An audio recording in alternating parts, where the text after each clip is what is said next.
All right, guys, welcome to Wide Awake News Radio. I'm your host, Charlie McGrath. It is the 21st day of January, Monday. Joining me here in just a second is Ed Corcoran. We have him waiting in the wings, and I wanted to tell folks, I hope you had a chance to listen to Gary's Smart Scarecrow program.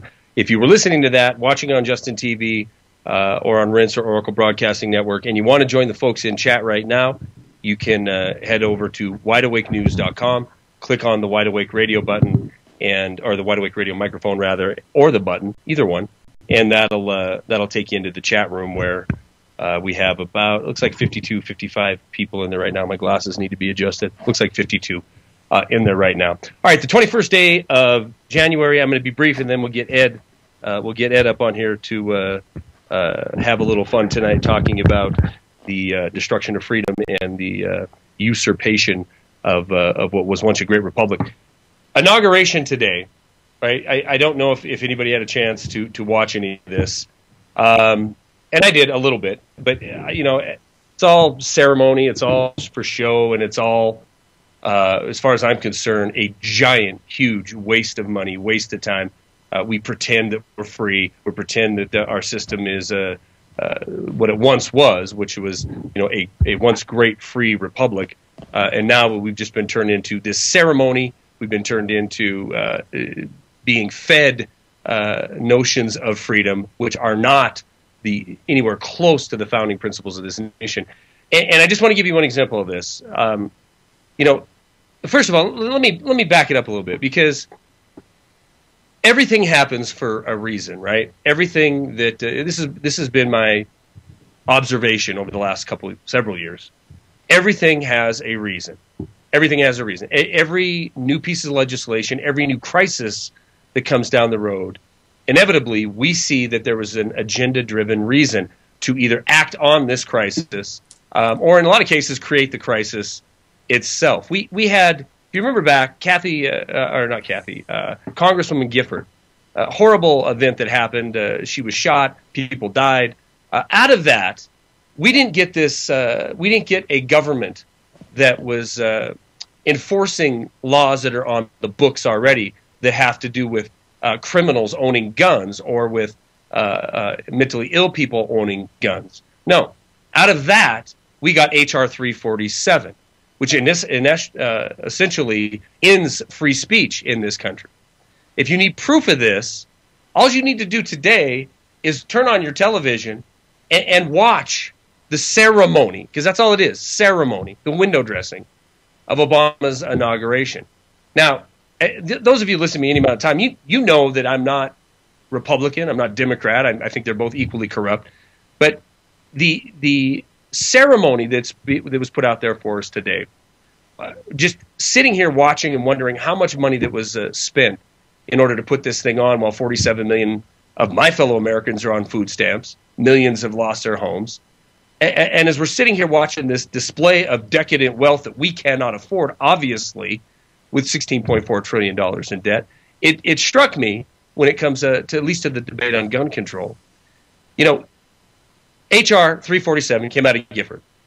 Today, we saw the implementation of H.R. 347 because the president and his wife got out, walked down the parade route, waved to everybody, got back in the limo right before they entered Freedom Plaza, aptly named. Freedom Plaza. They get back into the limo, drive to after that area, and then got out and walked again. Why are they getting out or getting back in their limos on Freedom Plaza? Because it was one of the only designated free speech zones. See, thanks to H.R. 347, if you impede government at all, or as I like to say, ask government for a redress of your grievances, then you potentially could be committing a felony, regardless if you even know you're in the right area or not. H.R. 347 has established this new piece of law. See, everything happens for a reason. The recent shootings in Aurora and Connecticut, regardless of your feeling on it, as far as, I know there's a lot of people that think it was staged from the get-go. There's a lot of evidence to suggest that could have happened, especially Aurora. But what's going to come out of this? What are we going to get out of this? We're going to get a mainstream media. We're going to get a populace that is dominated and controlled, at least their thought process is controlled by a 1984 Orwellian style mainstream media. pumping us full of information such as over 52% of the people in this country want stricter gun control legislation. This is a lie. This is an outright lie. It's manipulated media, mainstream propaganda media spin. The truth is, the vast majority of people understand that our nation was founded in large part because of the Second Amendment. And the things that Ed and I are going to talk about tonight, the things that I talk about in commentary videos, the things that we write about, the things that you guys are talking about in the chat room right now is an exercise of your First Amendment right. But without the Second Amendment, you might as well throw the other ones, everything else, out the window. So we're going to have a mainstream media telling us that 52% of the people in this country want stricter gun control legislation. That isn't true. All you need to do is a little bit of investigation beneath the mainstream fluff, and you'll find out the vast majority do not want their Second Amendment touched. The vast majority want the laws that are currently on the books enforced. The vast majority of people understand that the individuals doing this are not in their right mind. See, we're not going to hear talk about that. We're not going to hear talk of the propagation of big pharma. We're not going to hear talk about the connection with these folks, these lunatics who are pumped up on drugs, psychotropic drugs. We're not going to hear about this as much as we're going to hear about it's not necessary for you to own an AK-47, AR-15 with a 30-round magazine. It's complete and utter and total insanity. And it is also the culmination of what a lot of people have said is coming. Disarm the people right before you lower the boom of heavy-handed tyranny. Okay, with that, I've rambled on long enough. Let me get Ed Corcoran on. Ed Corcoran of Survival and Beyond. How are you? Thank you for coming back on. Hey, Charlie, thank you for having me. It's always a pleasure to be on your show. Well, it's always a pleasure to have you, and I'm glad you joined me on this day. You heard my little warm-up there. Did you want to comment on that with about 2 minutes before this first break? Oh, boy, man. Yeah, I thought you were going to go to the break first because I could go on and on about a number of things that you were just talking about. And one of the things that is a big concern when it comes to the Second Amendment, I mean, you're talking about these particular examples of how the Constitution is being destroyed. The Constitution has already been destroyed. When you add it all up, when you add NDAA into the mix, where we can be detained for, with no due process, no counsel, no trial, no jury, that in itself is gone. There's the unwarranted wiretaps that's been going on since the Patriot USA Act. It's all a web, and what I always try to express to people is, like, when I try to wake people up, and people who've been dead asleep until now, and you can only bring up one issue at a time with them, but it's hard to get it across that all of this stuff is interconnected, right down to, like you said, the pharmaceutical industry, the big agro, Agenda 21. You stack that all up, man, and it's just not. It's looking like a lot of trouble in Doggyland here. And I could go into any of those topics in more detail and share an experience that I've had recently in terms of talking to people who usually I don't encounter a lot of people who are utterly asleep and completely unaware of what's going on. And for some reason that's been happening to me, and I think that's because the universe is trying to tell me something. It's easy to talk to people who are already on the same page as you, or even people who are on the fence. But trying to wake somebody up who's like utterly, completely unaware of anything is a major challenge. And I've had a few breakthroughs with it, and I could share that with your listeners and your viewers. Definitely want to. We're about 30 seconds from the break here, but definitely, that's always a great topic, because we do get lost in this community, right? We get lost in and amongst ourselves, and we got to realize that in a lot of cases we're speaking to the choir if we don't have a message that can be consumed by so many people who are already, or who are completely immersed in the propaganda system. You know what I mean? Right.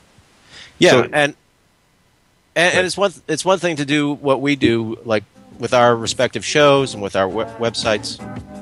Yeah, no doubt about it. And my timing was horrible tonight for some reason. I didn't know if we were already at break or... No. The music's coming. It's a minute later on the second hour for some reason. All right, we're getting back.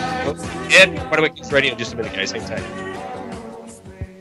Welcome back to Wide Awake News Radio. Charlie McGrath, joined by Ed Corcoran. His website is survivalandbeyond.net, survivalandbeyond.net. You can also catch his podcast / presentation every Wednesday, 7 p.m. East on Natural News. Ed, we were talking before the break about jumping in the topic of trying to wake people up and the message we deliver in alternative media. Obviously under assault right now. You probably be aware of the freak show that alternative media has been portrayed as recently, especially with Jones going on with Morgan, and that whole thing being spun into anybody who decries Second Amendment is a complete lunatic. I think you're right. It is important for us to remember once in a while that the 60 people we have in chat, folks that listen to this rebroadcast or your programs, a lot of cases they're people that we would consider to be the choir.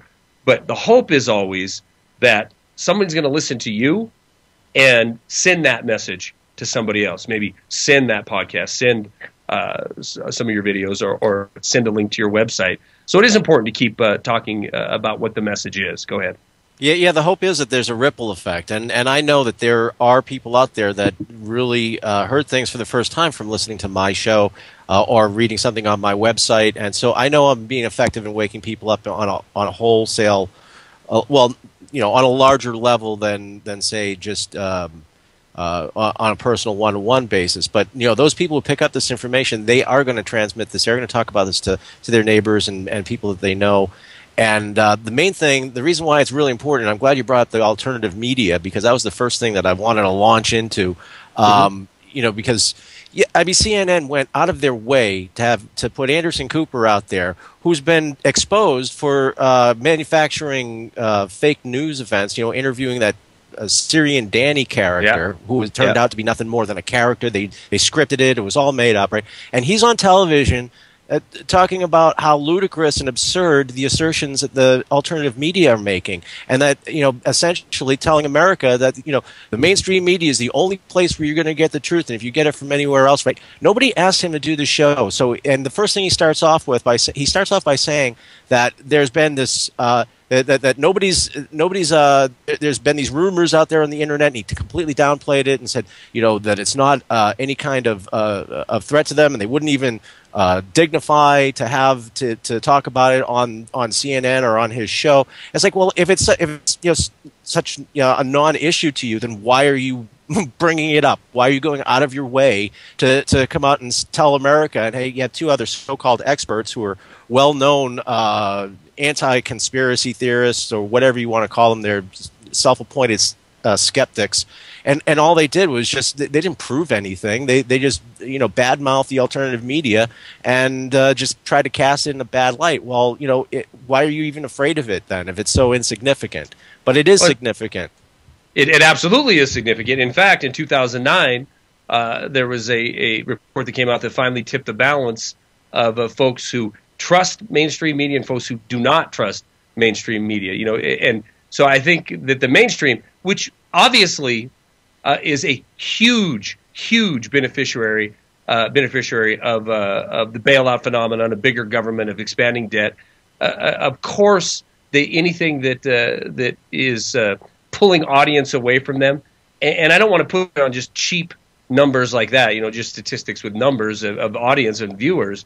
But anything that hurts the credibility of the mainstream can potentially, damage their golden goose that keeps pumping money and showering it on people who play ball. So it makes complete sense that you'd have a setup with Alex Jones. It makes complete sense that you'd see Cooper come out and talk about anybody that thinks outside of the box is a lunatic. Right? And this is the quintessential 1984 Orwellian think. Newspeak. If you think for yourself, then you're a danger for society. Yeah, and things go down the memory hole, just like a lot of the reports that came out after the Sandy Hook shooting. And I feel the same way. I've said it on my show. It sickens me. When that happened, nobody was tore apart more than I was about it. But that doesn't mean that you ignore the things that are plainly in view. That there are discrepancies that need to be explained. That I'm not saying one way or the other whether it was a false flag or whether there was actually a shooting or there actually wasn't a shooting and it was completely staged. I can't say because I don't have the information. But what I do know is that there's a lot of unanswered questions. There's a lot of loose ends that need to be tied up, and nobody's coming forth and doing it. And if this were a ploy to bring America closer to disarmament, then I couldn't think of a better way to, if there was to be a false flag event. I mean, and in all of these events, they're holding some kind of exercise nearby that's exactly the same scenario, going back to 9/11, Yeah, absolutely. Absolutely. And let's get more into that on the backside of this break. Our guest is Ed Corcoran. His website is survivalandbeyond.net. You can also catch him every Wednesday, 7 p.m. East on Natural News. All right, we're going to be back with Ed, more Wide Awake News Radio in just a few minutes. Please hang tight. Mr. Hollywood, I call him. Welcome back to Wide Awake News Radio. I'm Charlie McGrath. Our guest is Ed Corcoran. It is still the 21st day of January, Inauguration Day, and we were talking about the maybe responsibility is the right word. If we're gonna dabble out here and exercising our First Amendment, then maybe as we get people that tune into your program, tune into my program, we need to realize that it is our responsibility.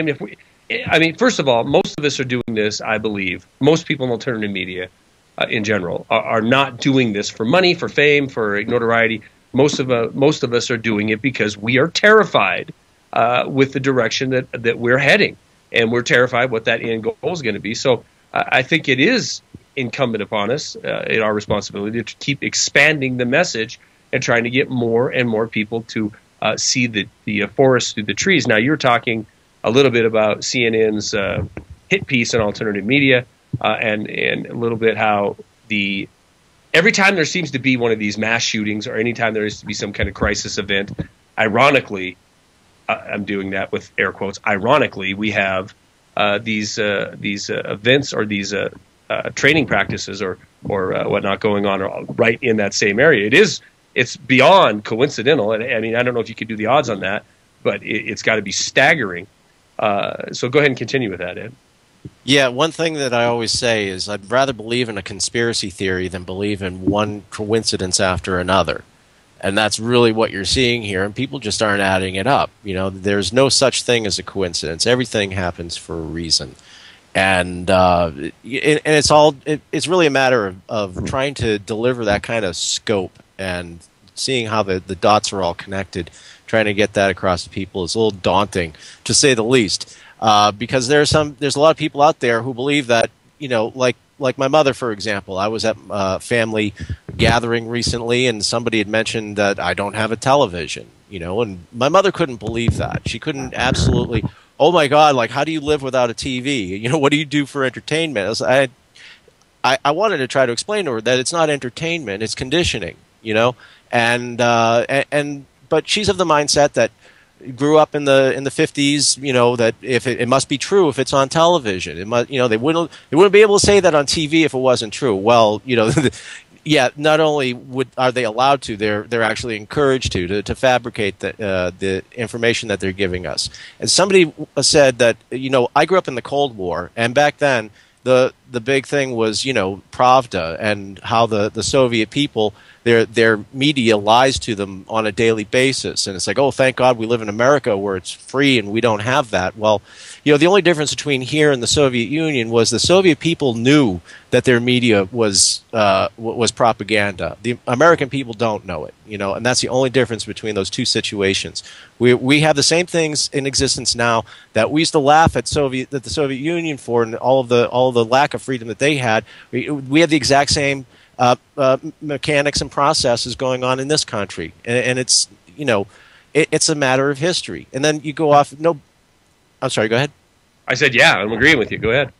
But we're not taught history in school because, again, we have another institution, our public school system, which is designed to indoctrinate and to condition kids into an authority-based social structure. Be compliant. Learn what we tell you. This accept it as a truth. Regurgitate it on demand. Forget about it. It's not important. What's really important is that they condition kids to respond to structure, to respond to authority, to think like a group thinker, not like an individual, fully actuated, problem-solving human being. It's all of these things. you see the pieces fitting together when you take the time and when you do the things that we do, and you can step back and see the bigger picture, but trying to get on one issue, like gun control, I can end that argument right now. I don't know why anybody's not saying this, or maybe they are, but I don't have television, so I don't, and it's certainly not going to be on the media if it were, but you could put an end to all of this debate over gun control and gun violence. Just take a look at the statistics. States that have more relaxed gun laws have much lower incidence of gun-related deaths and violence, whereas states that have higher and more strict gun laws have higher rates of violence. If the philosophy was right that gun control stopped gun crime, then cities like Detroit, Chicago, Washington, D.C., for crying out sakes, they ought to be the safest places in the world, but instead they have gun crime rates through the ceiling. So yeah, you're 100% correct. And but so with that piece of information, I mean, is that what I'd like to get it break it down to is how do we then relay this message to look at the uphill battle you're facing even in your own family. What do you do in order to try to, wake people up to the propagandist mainstream media, to the corporate, this corporatocracy, this collusion between Washington, D.C. and Wall Street? What do you do to try to show them that the wars that we're fighting are not patriotic wars? They're maiming and killing people around this planet and killing a lot of our men and women and spinning our future into oblivion. I mean, because one thing you said earlier, I completely and wholeheartedly agree with, is if you can't take this bucket of knowledge, this bucket of realization, and dump it on somebody, because if you do, their response is going to be A, freak out, B, retract like a turtle and pretend that everything's fine because the Ravens are in the Super Bowl. Yeah, Disney, NASCAR, and and the NFL. And that's the world that a lot of people live in. What I usually do is you start off in subtle ways by making people hip to stuff, and the issues, you have to choose them carefully, because I'm not going to go flying off into a rant about 9/11 or any kind of conspiracy theory. Although I don't believe that 9/11 is a conspiracy theory. I think the theory is correct. That that's exactly what happened. That was an inside job. But you don't want to go off on that because you want to really shake them up, but you're not going to get anywhere because people are going to immediately go into a defensive mode. You're threatening their world. You're threatening their perception of reality. You're threatening everything that they've come to be comfortable with and grew up believing. You want to stick with items that are more demonstrable, where you can point to it, like Agenda 21, for example. That's not hidden. You can go on the UN website and look this information up yourself. You can show them articles that are from reliable sources and credible sources about what's going on with the non-governmental organizations and how our rural areas are being commandeered for a global agenda. You can show that stuff to people, and it's from credible sources. That leads to, you take that step, you just bring them along, another step, another step, another step. Show them why the NDAA is unconstitutional. It's right there in black and white. It's not something that is some fabrication or suspected conspiracy theory. And that's usually how I lead people in. That's how I got my brother. My brother has been coming along quite well in terms of waking up to the point where he's coming to me with stuff that he's uncovering, like the whole Sandy Hook issue. Last time I saw him a few days ago, he was the one who brought that up, and about how he's been looking into other related things, like 9/11 and other events that he may not have done on his own. And so from the things that I tell them, and I don't force the issue, I don't try to force the issue with people, because you're always going to have people who will take an antagonistic approach with you. Somebody who wants to blow holes in your theory, somebody who doesn't want to learn what you have to say, they just want to prove you wrong and criticize and ridicule. Really, that's the main adjective I'm looking for. And we talked about before on this program, maybe you and I did last time, it's that normalcy bias that people, they don't want to think that these things are possible, but they most certainly are possible. History has told us that tyrannical government will do just about anything to anybody, including his own people, to hold on to power and to enforce their will. In most cases, there's a backlying collaboration. Usually, it's financial special interest that are the motivating factors. But I agree with you. I think taking an issue. Holy cow! That was a quick segment. Taking an issue one at a time and not trying to bludgeon somebody is certainly the way to go. We're going to be back with Ed Corcoran, more Wide Awake News Radio, in just a few minutes. Please hang tight. Guys, welcome back to Wide Awake News Radio, final segment for this 21st day of January, Monday. Ed Corcoran is our guest. We were talking about the ability to use any audience that we have to try to further the message and wake people up. I agree with you that it's a matter of not immersing people, like throwing them in the deep end of the pool, but showing them key things that force them to think for themselves, to get through the fluff and break down stories from the mainstream and do some fact checking of their own. And this is important, and this is kind of the stance I've taken even before the radio. When I was just doing YouTube videos, is to bring some facts, show the corruption, show the direction we're headed, show the plight of the people of this country because of policy. And I think that's a great way to go about it. However, my question, I guess, to you would be, do you think we're going to hit a point where it's no longer time, there's no longer enough time to immerse people slowly into it?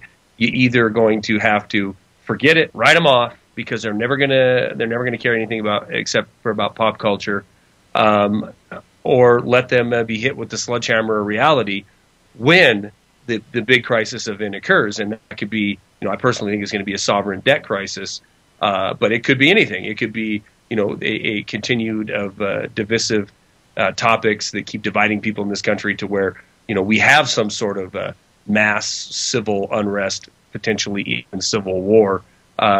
So, I mean, I'm kind of over the last year or so feeling that we have to determine when it's time to give it all out there, right? All the info as hard and as fast as you can, because time's running out on the clock, to use an NFL segue there.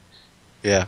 No, and it's funny that you mentioned that too, because one of the things that I've been talking about on my radio show as a result of my experiences is that I no longer waste my time on people who are just not even trying to hear what I'm saying. I'm not going to argue with people. I'm not going. Before I would argue at length and debate and just throw out facts at them and everything like that. It's past the point that doing that now is just a waste of time. You're better off to move on to somebody else who wants to hear your message, people who want to get prepared. I don't waste any time explaining things, or just trying to deliver a message to somebody who doesn't have the ears to hear it. So there is going to be a point where there's going to be civil unrest. I don't know if that's going to be as a result. I'm with you about the economy. I think there's going to be an economic collapse. There's just no getting around it. Things will certainly hit the fan when that happens. And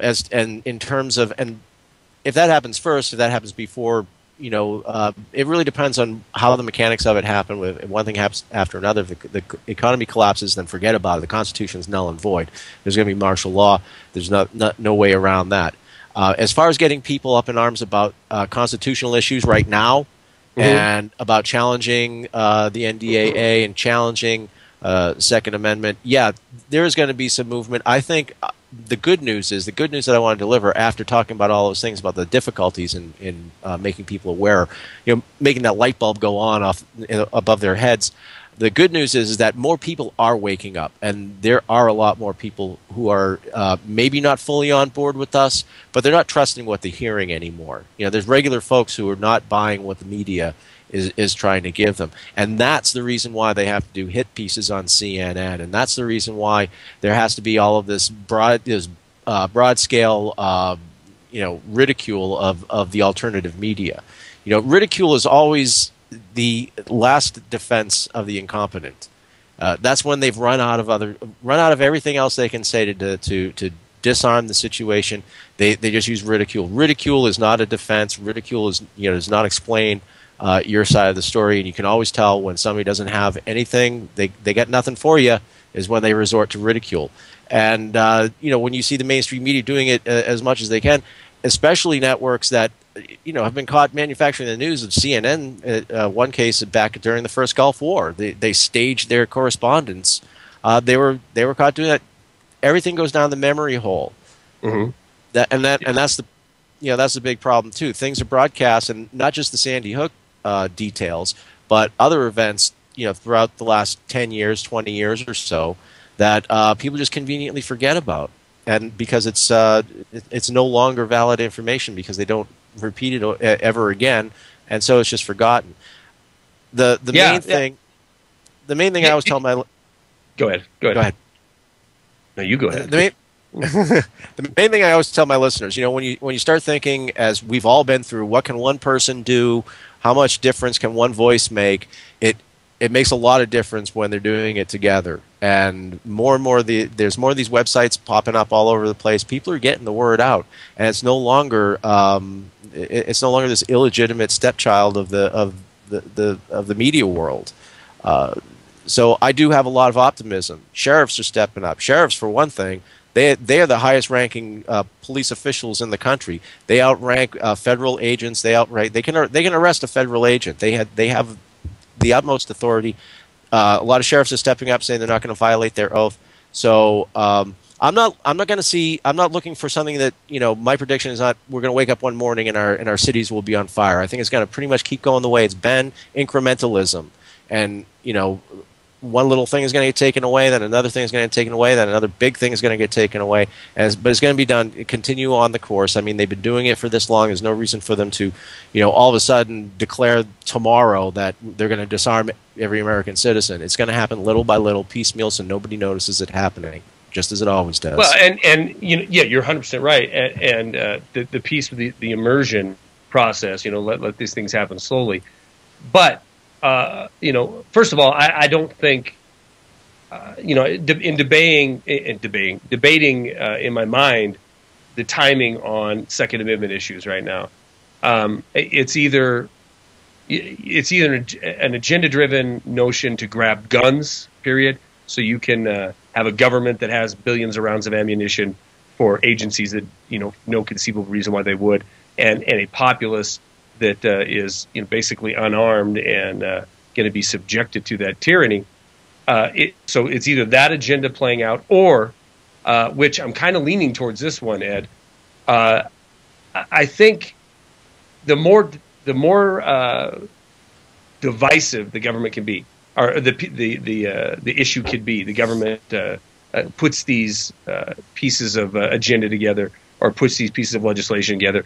And the more divisive the topic can be, the better, because it continues to drive a wedge deeper and deeper in this country. And there's no hiding the fact that we're far more divided, probably than any time in our history. So I personally believe this is just one more tool that's being used to have a squabbling amongst ourselves. Because you know what? Most people in this country right now, which can be reflected by gun sales, which can be reflected by what's trending, are far more aware of the Second Amendment debate. And you have passionate people on both sides of that argument fighting amongst themselves. There's more people aware of the gun control debate, the Second Amendment debate, than there are certainly aware that come 2 days from now on Wednesday, the House, which is supposed to be the counter voice in Washington, D.C., is going to pass some kind of measure to kick the debt ceiling can down the road 3 months. So as long as we're bickering amongst ourselves, again, with hot button topic issues, we're not paying attention to what's going on in D.C. No, absolutely. And that's one thing that crosses my mind with the Second Amendment issue. Whenever there's a big furor in the media over one particular issue or another, there's always something going on that's not getting any focus, and whatever is the big issue in the media is a distraction. And so that gives me a little anxiety sometimes because, everybody's arguing about Sandy Hook and arguing about the Second Amendment, but what is going on behind the scenes that, we're not seeing because the media isn't focusing on it? Just like, the unfortunate Anthony Weiner, incident and everything like that. It's been shown numerous times that, media frenzy is always a distraction. Absolutely. Absolutely. And to take that a little further, the immersion process, the frog in the pots, slowly taking away, chipping away. Boil the frog, yeah. Yeah. Well, another way to look at it is you have to have the pieces in place. You don't need to necessarily implement complete tyrannical rule, but you have to have the pieces in place in order to make look legal, feign legality when it really does hit the fan. And again, this takes me back to, is it time to shout as loud as you can to everybody all the information? Because I do believe we've had this incremental destruction of freedom, but there is an event coming that isn't going to be incremental. And whatever this event is, it's going to allow or mandate that the powers that be use all this power that they've been giving themselves. Personally, I think it's a global economic implosion based on sovereign debt. And when that occurs, I think the slow immersion in the boiling pot is out the window. It's going to be rapid. It's going to be painful. It's going to be fast. And you'll have tyrannical government sitting there waiting to show what they did all this security build out for. Oh, sure. There's always going to be events that could happen that will devastate us overnight, and an economic collapse would be one of them. Some kind of an invasion, whether false flag or not, that could immediately transform us into very quickly into a tyrannical state. Large enough disaster, a grid collapse, all of those things would fundamentally transform our world overnight. But in terms of like the way they're chipping away at our liberty is more to the point that I was getting at as far as the incrementalism goes. No doubt, yeah. But yeah, and it's absolutely reasonable to prepare for these things as well, because any one of them could happen. A solar flare. We're entering into a solar maximum, one of the most active solar maximums in recent history. So we could be worrying about what rights are going to be taken away from us incrementally, while there could be either false flag or otherwise events that could happen that would force us overnight to live in a tyrannical state. And the infrastructure has been being set up for some time. I mean, the whole the bamboozle about our currency system started 100 years ago. So yeah, great point. All right, great interview. It's great to talk to somebody else in alternative media and hear how they're trying to do what they feel compelled to do, which is wake people up. If you want to hear and read more about Ed's work, you can go to survivalandbeyond.net, survivalandbeyond.net. And again, you can catch his program every Wednesday, 7 p.m. East on Natural News. I want to thank all the Rinse broadcast listeners, the Oracle broadcast listeners, and the Next News Network for tuning in and hanging out with us tonight. Enjoy Jeff Rincey's coming up next. Have a good night. Peace.